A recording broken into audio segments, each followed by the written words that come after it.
Cease fire पर Netanyahu का पहला बयान सामने आया। ईरान के साथ युद्ध विराम पर सहमति। साथ ही नेतन्याहू ने यह भी कहा है कि इजराइल अपने सुरक्षा हितों की रक्षा करना जारी रखेगा और जहां भी जरूरी होगा कार्रवाई की पूरी स्वतंत्रता बनाए रखेगा। ये नेतन्याहू कह रहे हैं। इसे क्या समझा जाए? यूके देवनाथ सर वो कह रहे हैं कि हम सीज फायर के लिए तैयार हैं, ये समझा जाए क्या? ये जो हमला हुआ है बीरशेवा में, इसके बाद भी नेतन्याहू आपको लगता है कि सीज फायर पर आगे बढ़ेंगे? देखिए, नेतन्याहू की सरकार माइनॉरिटी सरकार है, इन द सेंस कि उनके पास बहुमत नहीं है। लिकुड पार्टी माइनॉरिटी में है और एक्सट्रीम राइट विंगर्स यानी खूंखार जीव पार्टीज जो हैं उनकी सपोर्ट से चला रहे हैं। अगर उनको युद्ध विराम अब करना पड़े तो जो खूंखार आउटसाइड सपोर्ट मिल रही थी वो आज दोपहर को ही वो देना बंद कर देंगे। तो नेतन्याहू के लिए कोई चारा नहीं है। हाँ, नेतन्याहू इस तरह से निकल सकते हैं कि वो अमेरिका को बोलें कि एक समय दोपहर 2 बजे से इजराइल भी फायर नहीं करेगा, दोपहर 2 बजे से ईरान भी फायर नहीं करेगा, ट्रंप उसको सुनिश्चित करें। ये बहुत इंपॉर्टेंट पॉइंट पर आपने ध्यान यहां पर दिलाया है यूके देवनाथ सर की। ये कौन सी शर्त होती है सीज फायर की कि 12 घंटे तुम रुक जाओ, 12 घंटे के बाद वो रुक जाएंगे, 24 घंटे पूरे हो जाएंगे, युद्ध रुक जाएगा।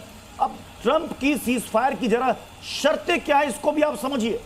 पहले ईरान युद्ध विराम शुरू करेगा, 6 घंटे के बाद ईरान रोकेगा हमले, इजराइल 12 घंटे के बाद हमले रोकेगा, दूसरा पक्ष शांतिपूर्ण रहेगा। ये कौन सी शर्त है? क्या ऐसी होती है क्या वाकई? ऐसा कभी नहीं हो सकता। अगर हम 1965 की बात करें तो 1965 में भारत और पाकिस्तान के बीच में युद्ध विराम रशिया ने कराया। हम ताशकंद पहुंचे। युद्ध विराम की शर्तें बहुत क्लियर थी कि सुबह 6 बजे से हिंदुस्तान और पाकिस्तान एक साथ फायरिंग करना बंद करेंगे। इसी तरह से 1971 में भी जब हमने सरेंडर कराया, सरेंडर पूर्वी पाकिस्तान में हुआ था, याद कीजिए, पश्चिम पाकिस्तान में सीज फायर हुआ था और उसके लिए उभय पक्ष ने सहमति से एक साथ फायरिंग बंद करती थी। उसके बाद ही शिमला समझौता हुआ।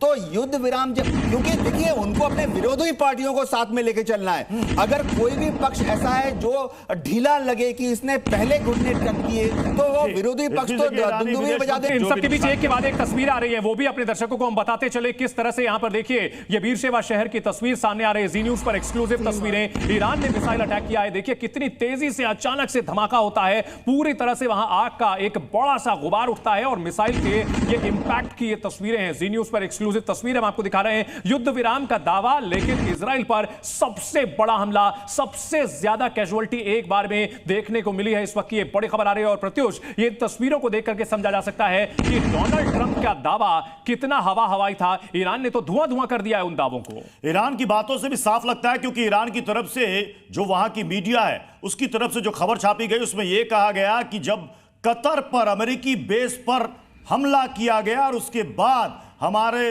दुश्मन ने इस युद्ध को रोका, यानी कि एक तरीके से अमेरिका को भी इशारा किया गया कि जब हमने आपके अमेरिकी बेस को वहां पर नुकसान पहुंचाया तब जाकर आपने इजराइल को कहा कि युद्ध रोको। अभी तक ऑफिशियल ऐलान ईरान की तरफ से नहीं हुआ है, खामनेई की तरफ से कोई बयान सामने नहीं आया। ब्रजेश हमारे साथ तेल अवीव से लगातार जुड़े हुए हैं। ब्रजेश, आप बता रहे थे कि सुबह से आपके पास कई सारे अलर्ट आ गए हैं, लगभग कितने अलर्ट आ गए हैं? और आपके इन अलर्ट्स के बीच में बीरशेवा में हमला हुआ है जहां 11 लोगों की मौत की खबर आ रही है।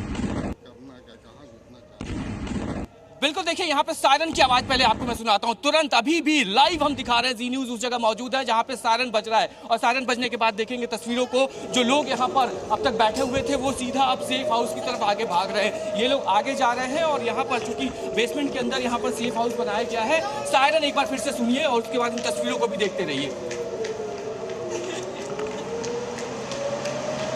ये देखिए सायरन के साथ साथ जैसे जैसे लोगों को पता चल रहा है, लोग यहाँ पर इस सेफ हाउस में, इस बेसमेंट के अंदर जा रहे हैं। लेकिन हम जी न्यूज़ सड़क पे खड़ा है, सड़क पे उन तस्वीरों को दिखाएगा कि आखिरकार यहाँ पर यहाँ की जो आसमान में यहाँ की जो मिसाइलें हैं जो लगातार यहाँ से पास कर रही हैं, जिनको न्यूट्रलाइज भी किया जा रहा है, उनकी क्या यहाँ पर तस्वीर आती है। और इस बीच जो चॉपर्स हैं, जो एयरफोर्स के चॉपर्स हैं यहाँ पे इजराइल, वो भी लगातार आसमान में मूव कर रहे हैं। आपको उन चॉपर्स की भी आवाज़ सुनाई देगी। लेकिन एक बार फिर से इस सायरन को सुनाता हूँ मैं आपको।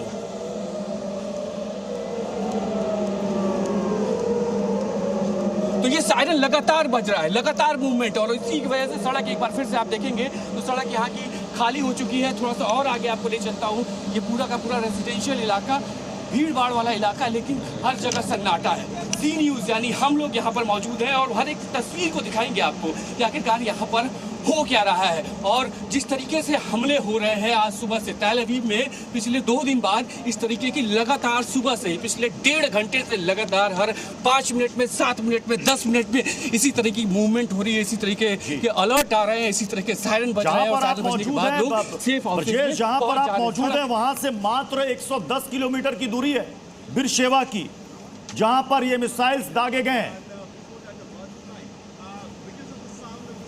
बिल्कुल मात्र 110 किलोमीटर की दूरी है, लेकिन जिस जगह मैं मौजूद हूँ यहाँ भी आसमान में, मैंने आपसे कुछ देर पहले जब सायरन बज रहे थे तब उस वक्त आसमान में मिसाइलों को देखा गया था। उनका इम्पैक्ट क्या कुछ है, ये इम्पैक्ट अब तक साफ नहीं हो पाया है। थोड़ी देर में इम्पैक्ट भी क्या कुछ होगा ये भी पता चलेगा, लेकिन अभी सायरन बजा। और जो प्रोटोकॉल है, जो सिस्टम है, उसमें यह है कि सायरन बजता है और सायरन बजने के तकरीबन 10 मिनट के आसपास यहाँ से मिसाइलें गुजरती हुई दिखाई देती है। ये जो यहाँ का ट्रैकिंग सिस्टम है उसमें यह है कि मिसाइलों को आसमान में, जो यूएवीज हैं उनको आसमान में ट्रैक किया जाता है और उसके बाद लोगों को अलर्ट किया जाता है। और जैसे जैसे तकरीबन 7 से 8 मिनट, 10 मिनट के आसपास वक्त लगता है और पूरे आसमान में लाइनें दिखाई देनी शुरू होती हैं। तस्वीर जो आज सुबह बताने की कोशिश अमेरिका कर रहा था ब्रजेश कि हमने सीज फायर करवा दिया, हमने युद्ध रुकवा दिया, लेकिन आप खुद वहां पर ग्राउंड जीरो से रिपोर्ट कर रहे हैं, बता रहे हैं कि कल जब सुबह यहां पर लोगों की हलचल थी, आज अटैक के बाद, बीरशेवा में अटैक के बाद तेल अवीव में लोगों को बंकर में छिपना पड़ा है। यानी कि युद्ध अभी खत्म नहीं हुआ है, यानी अमेरिका का दावा झूठा है।